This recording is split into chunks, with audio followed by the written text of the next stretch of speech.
Well, WIN is a relatively small organisation, as we've said before, and I guess the measures that we've taken we think are contributing in a small way to a more sustainable future. We hope that the sort of work that we're doing in terms of our advocacy and resource development is spreading the word about sustainable futures for women, particularly women living in, urban and urban areas like the northern part of Melbourne.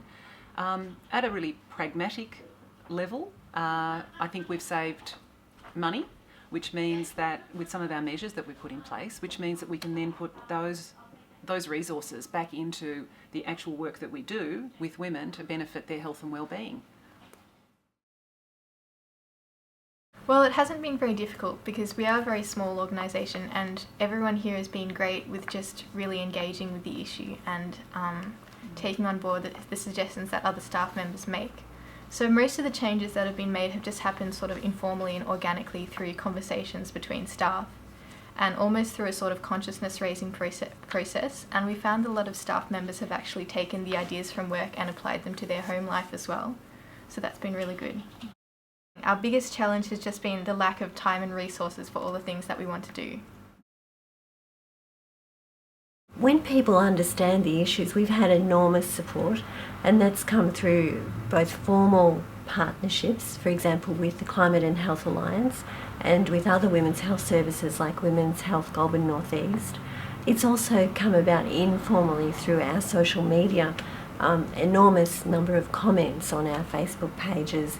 People are beginning to become really engaged in the issues. Well, there's been enormous support from our board level and the management and staff of the organisation. Everyone's been very keen to not only participate ourselves in a whole lot of initiatives and actions really in-house, but also for the organisation to take up the responsibility of advocating around the impact of climate change and issues of environmental justice for women. So I think we're quite excited about being pretty much in the forefront of some of this work. I would say the other attributes of people who lead this change are determination and having evidence up your sleeve, enough so that you're willing to shake the cage. Even things like saying that you support the carbon tax can be really controversial. I think first it's okay to start small and engage with your staff that you have within the building in small ways. Small steps like getting the china cups, having the chook bucket, which then encourages conversations about gardening that people take home. Then you would broaden it out to look at organisational practice, ways of minimising the paper use that we discussed. Things like, getting some iPads. Ultimately, it's in our budget to get them. Using the whiteboard, having electronic newsletters instead of paper-based ones, all of those steps.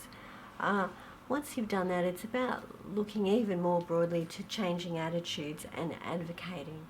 And to really getting these measures really embedded into the practice that your organisation does normally. And basically not seeing it as too hard and too difficult. It's actually not that hard, I think. Just get on and do a few things and it starts to grow and, one thing leads to the next and you're an environmentally friendly organisation. Yeah.